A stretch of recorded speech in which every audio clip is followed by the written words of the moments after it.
How long have we been roommates, Rob? Shut up. It's long enough for you to be annoying. Rob and I moved into this house 6 months ago, and it's the longest I've lived anywhere outside of college.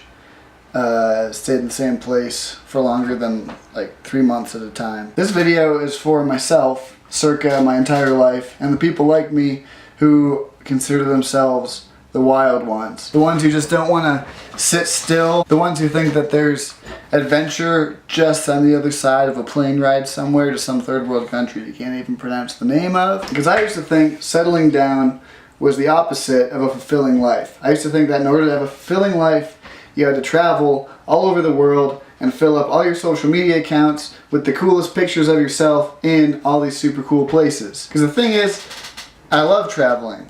And I always have, and I probably always will, and I still do, and I still travel a lot, probably more than I should, because I have people at home here who care about me and love me and depend on me and whom I really love as well, and I get to pour into them. But we'll get to that in a second. I love the feeling of walking out of the airport into the air of this new and foreign country where I've never been before, and it smells funny and it feels different on my skin.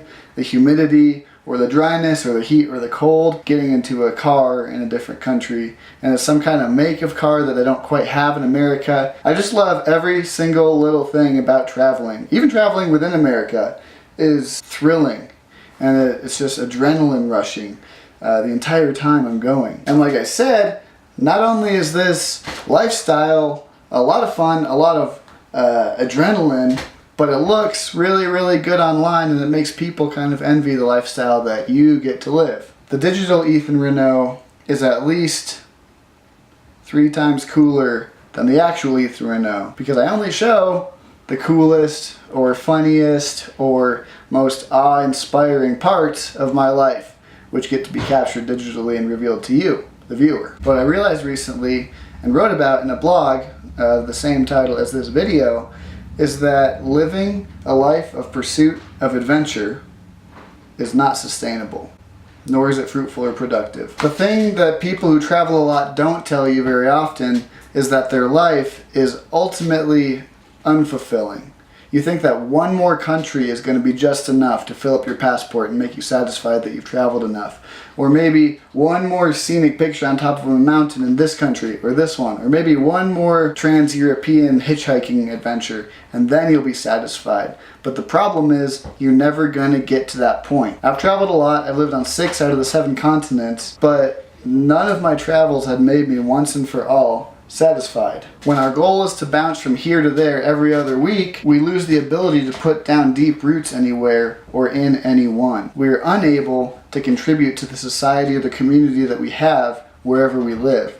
So for so many years of my life, when I was traveling all over the country, all over the world, there were no people who were pouring into me, and there were no people whom I was able to pour into. The president of Moody Bible Institute once told me that fruitful ministry is longevity mixed with integrity.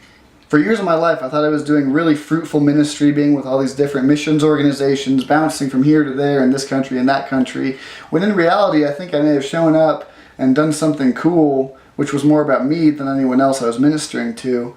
And in reality, it was just looking cool online. But what I found by being settled for the last almost full year is that true ministry happens over long periods of time, in the same place to the same people. When Jesus was here on earth, he used a lot of farming or crop or plant growing analogies in his parables. And any good farmer will tell you that if you want to have a good crop of literally anything, you got to plant seeds, wait for them to grow, cultivate them, and in time reap the harvest. You can't just show up, instantly grab something and leave, you know. Fruit doesn't happen that way, crops don't happen that way, and neither does real effective ministry in the life of a Christian. See, the thing is, when I was traveling around the world, my social media accounts looked a lot cooler and the pictures I posted were way more awesome.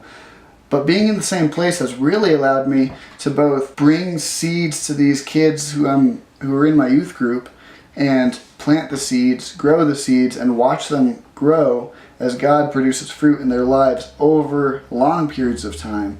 And I haven't even been there a year, so I'm excited to see what will happen 1, to 3 years from now. I think I would almost go so far as to say that when I was traveling the world with these different missions organizations, only appearing as a blip on the radar in these countries, I did almost no real, fruitful, effective ministry that's going to last for other people. Ministry I did was mostly about me looking cool.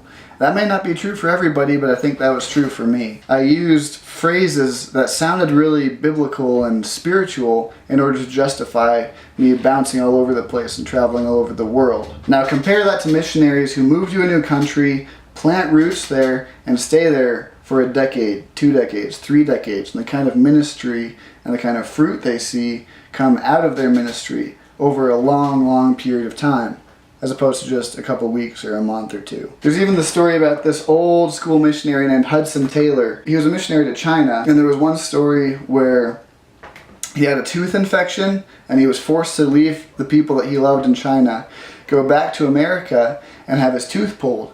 And while he was there, he said, just pull out all my teeth so I'll never have to leave China again because the people I love are there and I never want to leave them again. That sounds a little bit different than a lot of the missionaries we see today who just show up, take some cool pictures with orphans, and dip out again, right? See, there's a difference between settling and settling down. I've settled down in Denver for almost a full year now, but I wouldn't say that I've settled for this lifestyle. I wouldn't say it in the sense that I'm missing out on something because I'm not out on the road all the time. I'm not catching a different flight to here or there every other week, and I'm posting crazy pictures on Instagram of me on top of this mountain or that mountain.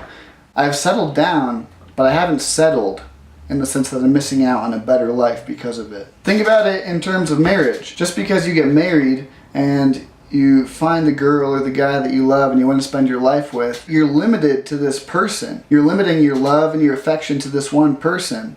You've settled down with them, but that doesn't mean that you've settled for them. It doesn't mean that you're missing out because there are other women that you can't be with or other guys you can't hook up with because you've chosen to settle down with this one person, right? There's a difference between settling and settling down. One is missing out on something and having an unfruitful, unhappy, unsatisfying life, and the other is choosing to live life in a way that will be fruitful, will be productive, and will be sustainable. Every time there's a change in life, whether it's the pace or a place you live or how you live your life, you sacrifice freedoms. But that doesn't mean that the sacrifices you give up are better than the things that you gain in return. A healthy, committed, faithful marriage means that you can't go making out with random people, but it doesn't mean that you're going to be less satisfied than if you were. Last summer I was on the beach in Chicago, and for some reason I just had the idea to open my Bible app and look up every time the Bible uses the word wander. And what I found is every single time the Bible uses that word, it's a curse or a negative connotation. In other words, God curses his people by making them wander. The most famous of these would be the Israelites for 40 years wandering around in the wilderness, not having a place to settle, not having a place to build homes and a temple to the Lord and put crops down and build farms and all this stuff. God curses his people by making them wander, but he blesses them with land to settle in, like the promised land, flowing with milk and honey and crops and produce and fruit. Wanderlust is something our culture has made as an escape. It's something we can daydream about. It's something that romanticizes this idea of life on the road, but really there's no long-term substance to it. To be honest, what I realize is that wanderlust is a form of immaturity, a refusal to settle down and be rooted in a place and in people in meaningful and effective ways. So may we be people who learn how to be rooted. May we be people who learn how to settle down without settling. May we be people who live fruitful, productive, and sustainable lives that bring life and joy to the people around us instead of just bouncing from one place to the other so that we can look cooler. Thank you guys. Love you.